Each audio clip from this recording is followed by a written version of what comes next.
Hi hello everyone welcome back to another video. நம்ம எப்பயும் பார்க்குற மாதிரி தான் நம்ம ரெட் பில்லி பிரானாக்கும் நம்ம குட்டி அலிகேட்டருக்காருக்கும் அதுக்கப்புறமா நார்மல் ஃபிஷ்ஷஸ் வளர்த்துட்ருக்கோம் இல்லையா, அதில் ஏரியில் தான் பிடிச்சேன். அந்த ஃபிஷ்ஷஸ்க்கும் ஃபீட் பண்ணுற வீடியோஸ் தான் பார்த்துட்ருக்கோம். இந்த லாஸ்ட் டெட் எண்டில் மட்டும்தான் உங்களுக்கு அலிகேட்டருக்கார் ஃபீடிங் வீடியோ வரும். ஓகேங்களா, அவன் லாஸ்ட் டைமில் தான் எடுக்க ஆரம்பிப்பான். இப்போதைக்கு நார்மல் ஃபிஷ்ஷஸ்க்கு மட்டும் போடுவான். அதுவும் நம்ம போடுறப்போ அது எதுவுமே சாப்பிட்ற மாதிரி தெரியாது. உங்களுக்கு எதுவுமே சாப்பிட்றதில்ல. அது ஏன்னு தெரியல, பயமாக இல்லை என்னன்னு தெரியல ஃப்ரெண்ட்ஸ்.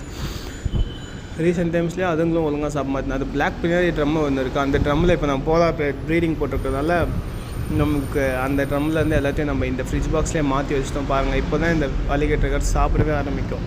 இப்போ தான் கொஞ்சம் கொஞ்சமாக ஹண்ட் பண்ண ஆரம்பிக்குது. இன்னும் கொஞ்ச நாளில் இதுவும் சீக்கிரமாக வாழ்ந்துடும். அதுக்குள்ளே யாராச்சும் இந்த மீன் வேணும்னா எனக்கு இன்ஸ்டாகிராமில் கமெண்ட் பண்ணுங்கள், லைக் பண்ணுங்கள், ஷேர் பண்ணுங்கள். அடுத்த வீடியோவில் பார்க்கலாம் friends. Tata, bye bye, see you.